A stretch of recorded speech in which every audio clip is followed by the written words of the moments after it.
Bahkan beberapa hari yang lalu Prabowo Subianto kan mengundang sejumlah media misalnya, forum media, termasuk misalnya mengundang Habib muda yang lagi viral, termasuk misalnya bertemu dengan Bu Susi Pujiastuti gitu ya. Publik membaca ini sebagai upaya sebenarnya komunikasi politik ke publik Prabowo, kepada publik, kepada pihak siapapun di negara ini, pesannya sederhana bahwa Prabowo untuk 2024 sangat terbuka, akan mengajak mereka menjadi bagian penting dalam pemenangan dalam Pilpres ya. Jadi ini tentu adalah upaya-upaya pemantapan sebenarnya bagi Prabowo untuk dekat dengan kelompok-kelompok dan pihak-pihak tertentu yang tentu saja bisa dimungkinkan diajak kerjasama dan tentu saja diharapkan bisa menjadi bagian penting dari kemenangan Prabowo di masa yang akan datang. Tapi keuntungan apa Mas Adi dengan ketemu Bu Susi ini? Apalagi Bu Susi mengajak anaknya.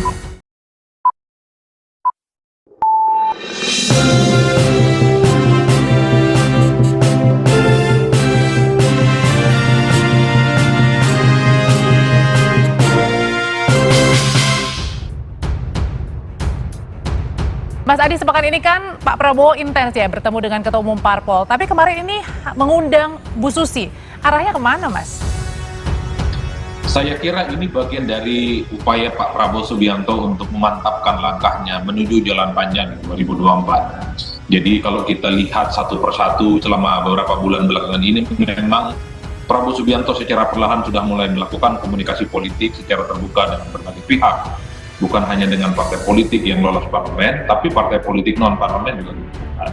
Bahkan beberapa hari yang lalu, Prabowo Subianto kan mengundang sejumlah media misalnya, forum media, termasuk misalnya mengundang Habib muda yang lagi viral, termasuk misalnya bertemu dengan Bu Susi Pujiastuti gitu ya. Publik membaca ini sebagai upaya sebenarnya komunikasi politik ke publik Prabowo, kepada publik, kepada pihak siapapun di negara ini, pesannya sederhana, bahwa Prabowo untuk 2024 sangat terbuka, akan mengajak mereka menjadi bagian penting dalam pemenangan dalam Pilpres ya.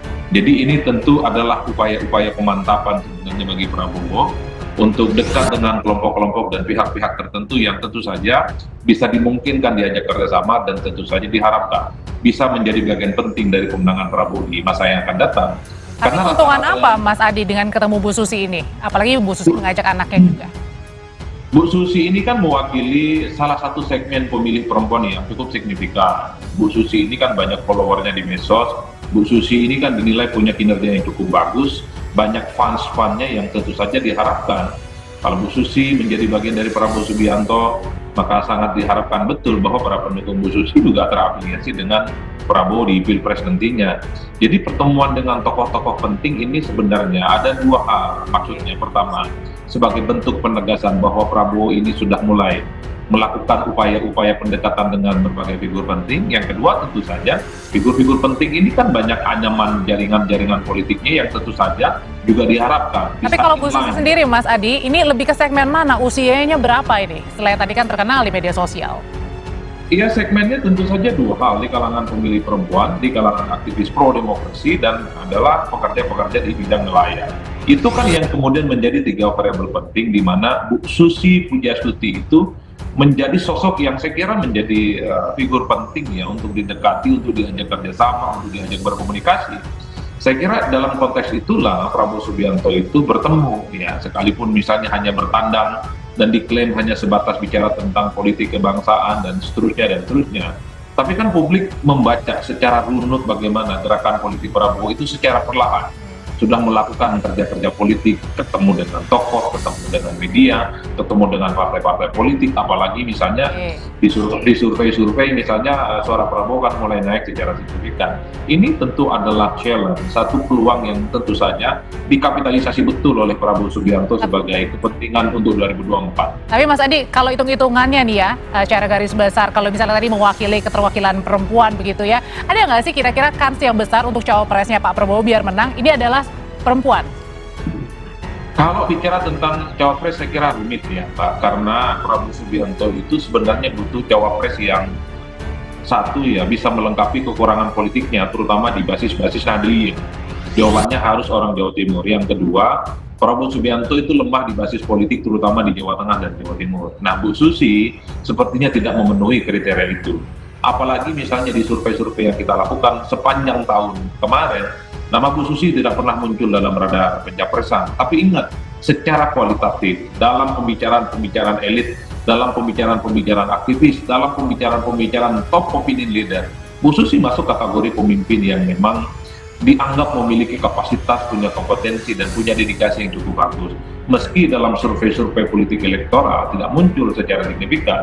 Jadi bagi saya pertemuan Prabowo dengan Bu Susi ini tidak melulu dikaitkan dengan peluang Susi sebagai pendamping Prabowo, tapi yang paling penting Prabowo sudah membuka komunikasi dengan Bu Susi yang saya kira memang memiliki followers, mengikuti punya pengikut yang cukup banyak, dan yang paling penting Susi adalah sosok yang saya kira memang banyak juga ya penggemar-penggemarnya yang terdistribusi di berbagai tempat. Untuk elektabilitas sendiri Mas Adi, ini kan sudah semakin menyusul dengan Ganjar Pranowo ya. Ini kira-kira apa sih yang membuat akhirnya nanti Pak Prabowo misalnya bisa lebih unggul dari lawannya?